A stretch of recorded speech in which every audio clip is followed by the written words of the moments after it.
À toutes et à tous, bonjour. La campagne agricole à la une de l'actualité, la presse écrite du ce matin en parle bien évidemment à 100 milliards de francs CFA de subventions et des mesures pour assurer une bonne campagne agricole. C'est la grosse information du jour. À la une de l'As quotidien, la publication de revenir sur la mise en place de fonds de bonification et de calamités face aux multiples chocs affectant l'économie nationale. L'As renseigne que l'objectif principal du gouvernement reste le renforcement de la résilience économique, conformément aux exigences du président de la République dans le plan Sénégal émergent.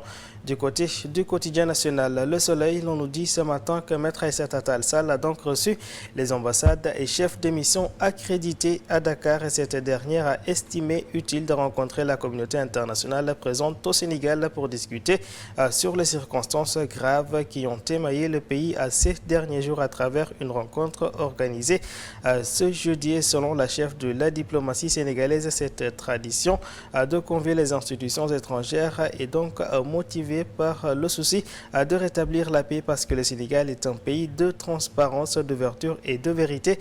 C'est pour Maître Aïssata Tall Sall un exercice habituel pour le Sénégal pour dire sa part de vérité sur notamment les événements de la semaine dernière et l'État a ainsi rassuré l'étranger selon le journal. Nous parlons à présent des tensions politiques et du dialogue national. C'est Enquête quotidien qui en fait sa une souligne que les 9 commissions démarrent leurs travaux dès aujourd'hui.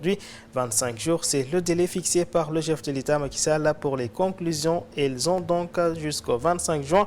Ensuite, le chef de l'État va s'adresser à la nation. Voici le dialogue contre la montre d'Ixit, le journal. L'actualité, c'est également le méga rassemblement de la plateforme F24 à Dakar ce vendredi. Sud Quotidien souligne que le préfet bloque l'opposition. Le préfet de Dakar, bien sûr, Morta Latine, a décidé d'interdire ce rassemblement au motif de déclarations tardives et de non-respect des délais, mais aussi au motif que les familles endeuillées par les manifestations du 1er, 2 et 3 juin dernier n'ont pas encore fait leur deuil.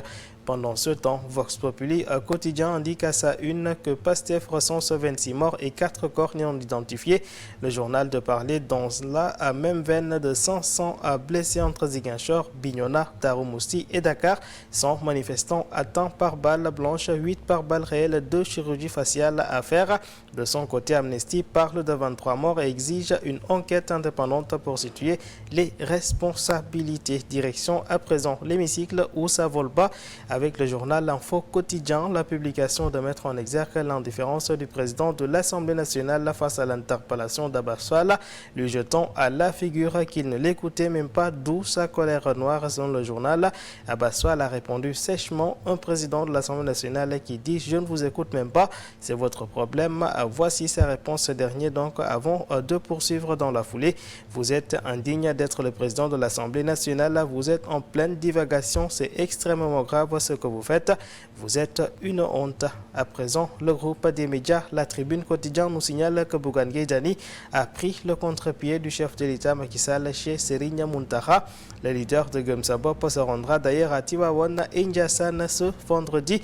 Devant le guide religieux, Bougane a fait savoir qu'il était inacceptable d'évoquer un report de la présidentielle. Il a encore sorti son carton rouge patriotique pour dire non à Macky, explique le canard sacré à Bougane. À la face du peuple quotidien à présent, la réponse de la plateforme des libéraux pour 50 ans a fait Luina et compagnie.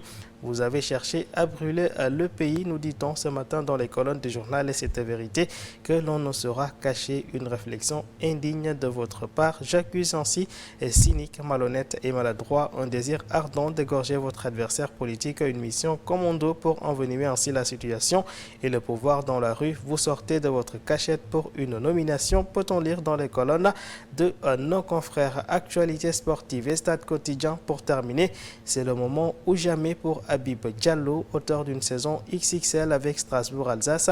Seulement avec 3 buts en sélection, Habib reste sur sa fin. Stade quotidien souligne qu'il doit d'ailleurs se départir de sa timidité légendaire car ce dernier a bien sûr tous les atouts. Ainsi va donc la presse du jour à toutes et à tous. Une très bonne lecture.